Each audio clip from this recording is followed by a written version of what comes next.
Já escutamos muitas vezes sobre os riscos de que aconteça uma terceira guerra mundial. Inúmeras tensões entre os países do Oriente e do Ocidente despertam o medo de que uma guerra, diferente de tudo que a gente já viu, aconteça nos nossos dias. Mas o que poucas pessoas sabem é que existe uma guerra que já está acontecendo nesse exato momento, que é maior do que tudo que já aconteceu e que talvez poderá acontecer. Essa luta ela é conhecida como o Grande Conflito, a Grande Guerra. Vem comigo que hoje eu vou te contar os detalhes dessa história. Nós conhecemos bem a Bíblia e somos apaixonados por ela. Nós vemos repetidas vezes histórias e muitas vezes a gente não percebe coisas que se desenrolam por trás de cada relato da palavra de Deus. A Bíblia não é só uma coleção de histórias, ela é na verdade uma guerra escrita. Como assim? Quero ver tu cara de guerra! Essa é cara de guerra? É isso mesmo.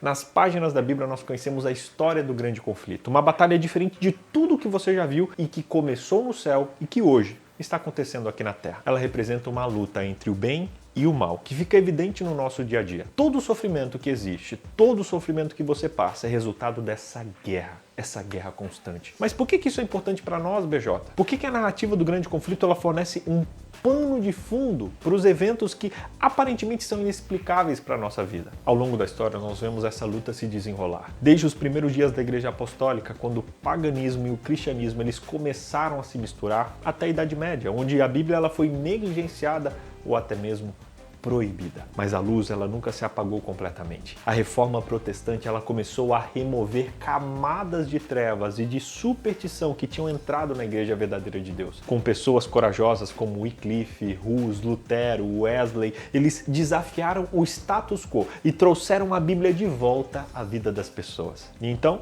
no final da década de 1850, Deus deu a Ellen White uma visão que resultaria no livro Grande Conflito, uma obra que destaca essa batalha entre o bem e o mal. E escuta só essa história de como isso aconteceu. Faz favor, eu tenho uma fofoca pra lhe contar. A senhora gosta de fofoca?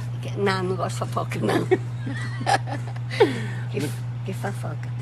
Ellen White estava num lugar chamado Lovett's Grove, lá em Ohio, e teve uma visão intensa sobre o grande conflito, durante ali um funeral de uma criança. Essa visão durou 2 horas. No dia seguinte, ela e o marido estavam voltando de trem e ela sentiu uma vibe estranha, algo estranho, como se tivesse alguém invisível por perto, que não se identificava e que faria tudo para impedir que ela continuasse o seu ministério. Eles então temeram e decidiram parar numa cidade chamada Jackson, em Michigan, na casa de um amigo. Naquele lugar, do nada, Ellen White começou a sentir mal, um mal-estar. Ela teve um derrame. Mas os irmãos da igreja local eles se uniram em intensa oração e no final ela conseguiu voltar para sua casa em Bellery Creek. Mesmo debilitada, ela começou a escrever sobre uma visão, sobre a visão que ela havia tido. Isso era uma tarefa tão complexa que após as visões, Ellen White só conseguia escrever uma página por dia e depois precisava descansar por 3 dias. Depois de muito esforço, ela conseguiu terminar o livro. Alguns meses depois, ela entendeu que o que aconteceu em Jackson foi uma tentativa de Satanás de dar um fim nela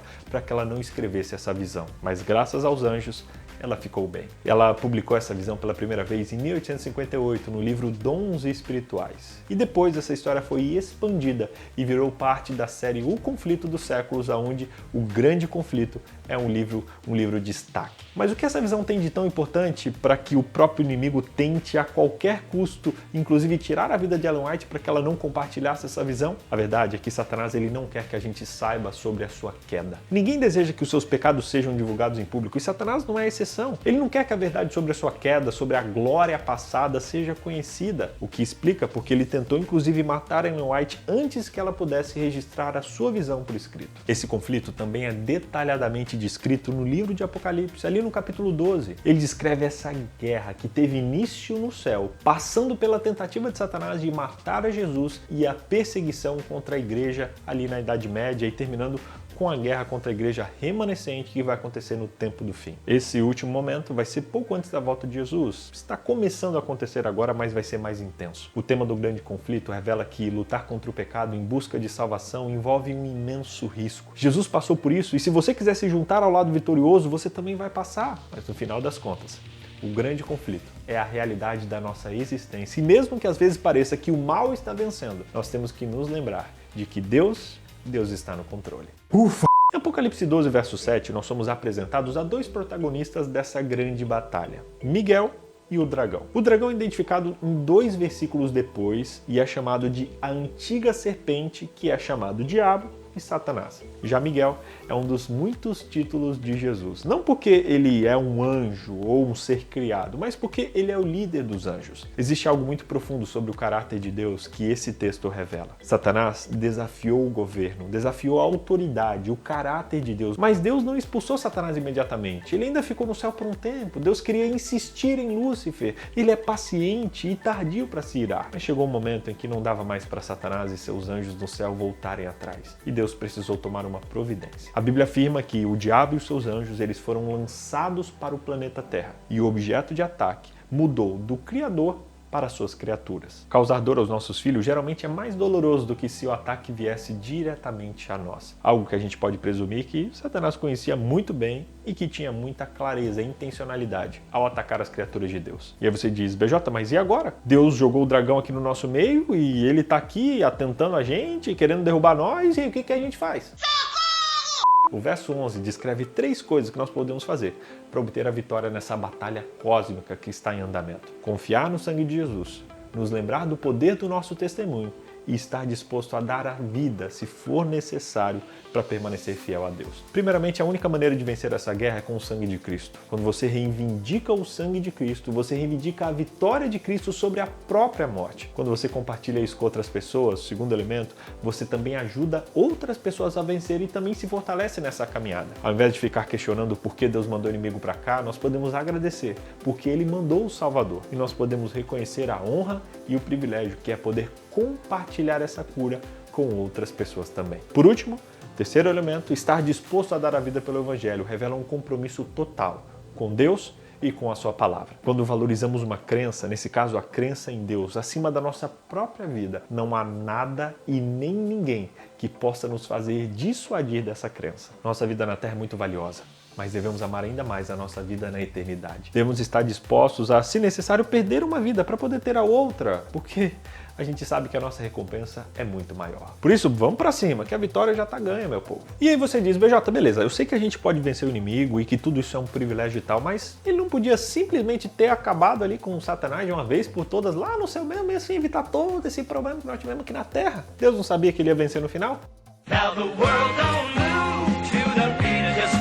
Eu também já me questionei várias vezes sobre esse assunto, mas a resposta é que Deus deseja amor e adoração. Ele não quer impor o amor, porque o amor não pode ser imposto. O amor é um sentimento que é uma escolha de cada ser humano. Amar a Deus, adorar a Deus, é algo que a gente não pode forçar. Se Deus não desse a opção da rejeição, amar não seria uma opção, mas sim uma obrigação. O amor verdadeiro ele deve ser uma escolha, e escolhas sempre envolvem riscos. Se você já buscou afeto de outra pessoa, então conhece o medo da rejeição e do nada, aquela dor de talvez ser rejeitado por alguém que você ama. É um risco que a gente corre por amar. As duas coisas existem lado a lado. É impossível oferecer a opção de amar sem também oferecer a opção de rejeitar. Isso é um dos maiores presentes que recebemos de Deus, o livre-arbítrio. Se Deus tivesse criado anjos e seres humanos sem o livre-arbítrio, o mal nunca teria existido. Afinal, em um mundo sem opções, não há espaço para fazer a escolha errada, não é verdade? Mas esse cenário também impediria o verdadeiro amor, porque o amor requer liberdade. Deus teve que permitir a rebelião de Satanás e permitir que ela seguisse o curso para que os anjos e os outros seres criados, como eu e você,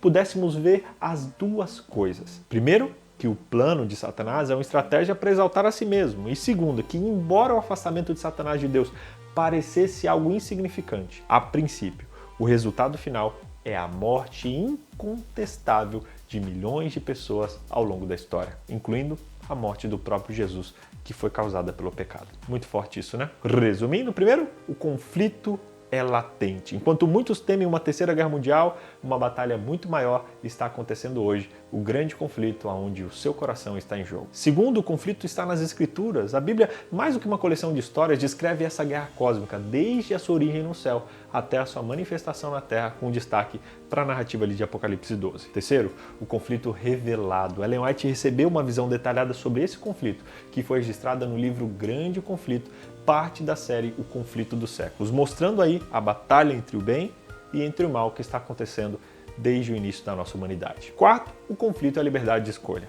Deus está buscando em amor genuíno, em adoração genuína, adoradores que o adorem por escolha e não por obrigação. O livre-arbítrio permite a possibilidade da rejeição e, consequentemente, a existência do mal. E último elemento, conflito e a vitória.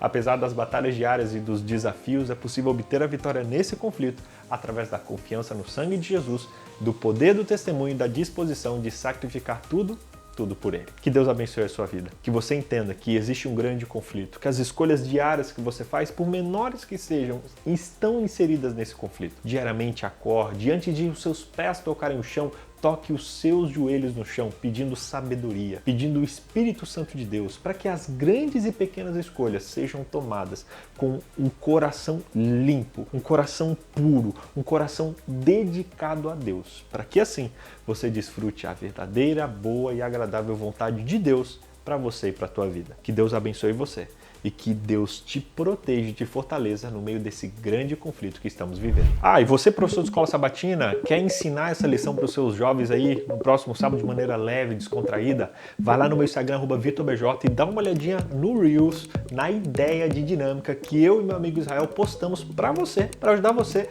a ensinar a lição com mais leveza e com mais profundidade para os seus jovens. Vai lá no Instagram, @VitorBJ, dá uma olhadinha no Reels que já postamos, dá uma caçada neles lá atrás para você encontrar, e você vai ver aí um recurso muito legal para você tornar o seu estudo do sábado mais dinâmico com a sua galera na igreja. Beleza? Se você é professor, diz aqui se você vai usar, e se você já usou, diz aqui se você gostou. Queremos ouvir você. Beijo, tamo junto, até semana que vem.